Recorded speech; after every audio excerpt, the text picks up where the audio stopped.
ಹ. ಈಗ ಈ ಜಮೀನಿನೊಳಗ ಪೇರಲದ ಜೊತೆಗಿನ ತಾವು ಕಬ್ಬನ್ನು ಮಾಡ್ಕೊಂಡಿದ್ರಿ. ಹೌದು ಸರ್. ಈ ಕಬ್ಬಿನೊಳಗ ಸುಮಾರು 15ರಿಂದ 20 ತರಕಾರಿ ಬೆಳೆಗಳನ್ನ ಮಾಡ್ಕೊಂಡಿದ್ರಿ. ಹೌದು ಸರ್. ಯಾವ್ಯಾವ ತರಕಾರಿ ಬೆಳೆಗಳನ್ನ ಸರ್ ಮಾಡ್ಕೊಂಡಿದ್ರಿ? ನಾವು ಒಟ್ಟ ಟೋಟಲ್ ಅಂದ್ರೆ ಸಾಸ್ಮಿ ಹಿಡ್ಕೊಂಡ ಒಂದ್ ಚೆಂಡ್ ಹೋಗ್ತೇನ್ರಿ ಬದು ನಿರ್ಮಾಮ್ರಿ. ಯಾಕದು ಆಕರ್ಷಣೆ ಇರ್ಕೋತ್ರಿ ಅದ ಯಾವ್ದೋ ಕೀಡ ಬಾಧೆ ಬಂದ್ರಿ ಆಕರ್ಷಣಕ್ಕಾಗಿ ಚೆಂಡ್ ಹೊತ್ಕೋದ್ರಿ, ಶೇಂಗಾ ಹಚ್ಕೋದ್ರಿ. ಎಲ್ಲಾ ನಮ್ಮ ಮನಿಗೆ ಏನು ಉಪಯೋಗಕ್ರಿ ಎಲ್ಲಾ ಪದಾರ್ಥ ನಾವು ಮಾಡ್ಕೋದ್ರಿ. ಯಾಕ ಮನಿ ಬಾಳಕ್ ನಾವು ಏನೋ ಕಾಯಿಪಲ್ಲೆ ಏನ್ ಬಳಸ್ತವ್ರಿ ಎಲ್ಲಾ ಕಾಯಿಪಲ್ಲೆ ಮಾಡ್ಕೋದ್ರಿ ನಾವ್. ಈ ಕಬ್ಬಿಗಿನ ಸಹಿತ ಡ್ರಿಪ್ ಮುಖಾಂತರ ಡ್ರಿಪ್ ಮುಖಾಂತರ ನಾವು ಇದನ್ನ ಕೊಡ್ತೇವ್ರಿ ನೀರ್. ಮತ್ತೆ ಈ ಜೊತೆಗೆ ಈಗ ತಾವ್ ಹೇಳಿದ್ರಿ ಇಲ್ಲಿ ಸಾವಯವದಿಂದ ಏನ ತಾವ್ ಇದಕ್ಕ ಪೇರ್ಲಕ್ಕಾಗಿರ್ಬೋದು ಕಬ್ಬಿಗಾಗಿರ್ಬೋದು ಹೌದು ಸರ್. ಡ್ರಿಪ್ ಮುಖಾಂತರನ ಅಮೃತವನ್ನು ಹೆಂಗ ಡ್ರಿಪ್ ಮುಖಾಂತರ ಕೊಡ್ತೇವೆ ಸರ್. ಅಕಸ್ಮಾತ್ ನಾವು 500% ಬಂದ್ರು 500 ಮುಖಾಂತರ ಕೊಡ್ತೇವೆ ಸರ್ ನಾವು. ಡ್ರಿಪ್ ಮುಖಾಂತರ ಕೊಡ್ಬೇಕಾದ್ರೆ ಒಂದ್ ಸ್ವಲ್ಪ ಸೋಸ್ ಕೊಡ್ಬೇಕಾತ್ರಿ ಜೀವಾಮೃತ ರೀ.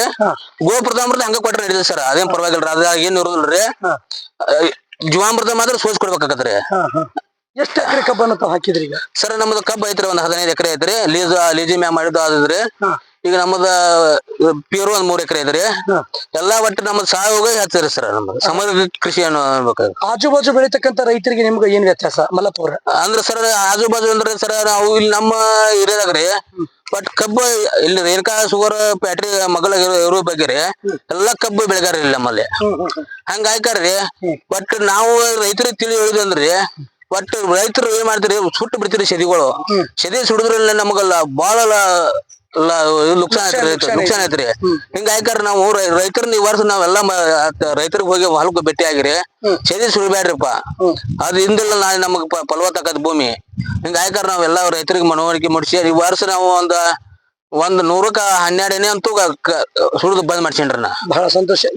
ಹೇಳದಂಗೆ ಇವೇನೇನು ಸರ್ ಇಲ್ಲಿ ನೋಡ್ರಿ, ನೋಡ್ಬೋದು, ನೀವು ಕಾಣಬಹುದು. ಇದು ಇದ್ರಿ ಇದು ಗೋಪೃತಾಮೃತ ಹಾಕಿರ್ತೀರಿ ಸರ್. ಇದು ಹುಳಿ ಮಜ್ಜಿಗಿರಿ ಅವತ್ತ ಪ್ರೆಸ್ ಮಜ್ಜಿಗಿರಿ, ಜವಾರಿ ಹಾಕೋ ಮಜ್ಜಿಗಿರಿ, ಬೆಲ್ರಿ, ಸಾವಾಗ ಬೆಲ್ರಿ ಅಟ್ ಹಾಕಿರ ಬಗೆಹರಿತ್ರಿ ಅದ್ರದ. ಅಟ್ ಹಾಕ್ಯಾರ ರೆಡಿ ಮಾಡಿಬಿಟ್ರಿ 7 ದಿನಾಗ ಇಡುದ್ರಿ. 7 ದಿನ ಮ್ಯಾಗ ನಮ್ಗ ರೆಡಿ ಆಕತ್ರಿ. ಅದ್ರ ಆಮೇಲೆ ಬೇಕಾಗಿ ಕೊಡ್ಬೋದು ನಾವು. ಅಂದ್ರೆ ಇಷ್ಟಿಷ್ಟು ಪ್ರಮಾಣದೊಳಗೆ ಹಾಕ್ಬೇಕಂತ ಐತಿ ಹೆಂಗ್ರಿ? ಇಲ್ರಿ ಅಂದ್ರೆ 2 ಕಿಲೋ ಬೆಲ್ರಿ, 2 ಕಿಲೋ ಇದು 2 ಲೀಟರ್ ಮಜ್ಜಿಗಿರಿ ಒಂದು ಬ್ಯಾರೋಲಿಗೆ. ಹ್ಞೂನ್ರಿ. ಅಂದ್ರಿ ಅದು ಗೋಪ್ರತಾಮೃತ ಬ್ಯಾರೆ ಕಡೆ ತಂದ ಹಾಕ್ಯಾರ ಅದನ್ನ ಬೆಳ್ಸೊಂತ ಹೋಗ್ಬೇಕ್ರಿ. ಹಪ್ಪ್ರಿ ಅದ ಅದ್ರಂದ್ರೆ ನಾವ್ ಬೆಳ್ಸೊಂತ ಹೋಗ್ಬೇಕ್ರಿ ಅದನ್ನ. ಈ ಸಾವಯವ ಪರಿಕರಗಳನ್ನು ಏನೇನು ನೀವು ಇಲ್ಲಿ ಸಿದ್ಧಪಡಿಸ್ತೀರಿ ನಿಮ್ ಜಮೀನಲ್ಲಿ? ನಾವ್ ಅಂದ್ರೆ ಇದು ಗೋಪ್ರತಾಮೃತ ಬಳಸ್ತೇನ್ರಿ. ಇದು ಜೀವಾಮೃತ ರೀ. ಇದು ಜೀವಾಮೃತ ರೀ. ಗಜಕಾರಿ ಕಜಾಯ ರೆಡಿ ಮಾಡ್ಕಾರ ಸ್ಪ್ರೇ ಕೊಡಕ್ ಮಾಡ್ತೇನ್ರಿ. ಮುಂದ್ರಿ ಮೇನಿನ್ ಲಿಕ್ವಿಡ್ ರೆಡಿ ಮಾಡ್ತೇನ್ರಿ. ಅಂದ್ರ ಅದ ಮೇನಿನ್ ಲಿಕ್ವಿಡ್ ಅಗದಿ ಹೂವಿನ ಪ್ರಮಾಣ ಹೆಚ್ಚಿಸ್ತದ್ರಿ. ಅದ ಇಂಥವೆಲ್ಲಾ ಸಾವಯವ ಪದಾರ್ಥಗಳು ನಾವ್ ರೆಡಿ ಮಾಡ್ತಾವ್ರಿ.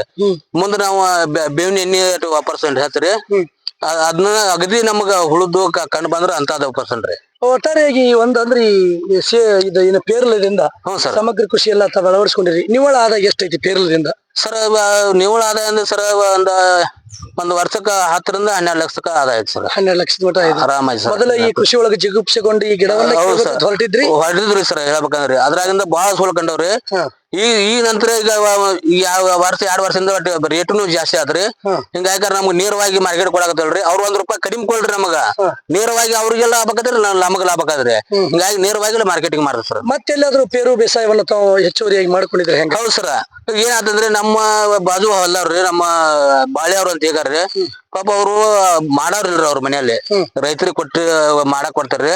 ಹಿಂಗಾಗಿ ಅವ್ರು ಪಾಪ ಬಾಳ ಸೋಲ್ಕಂಡ್ರಿ. ಹಿಂಗೈತ್ರಿ ಮಲ್ಲಪ್ಪ.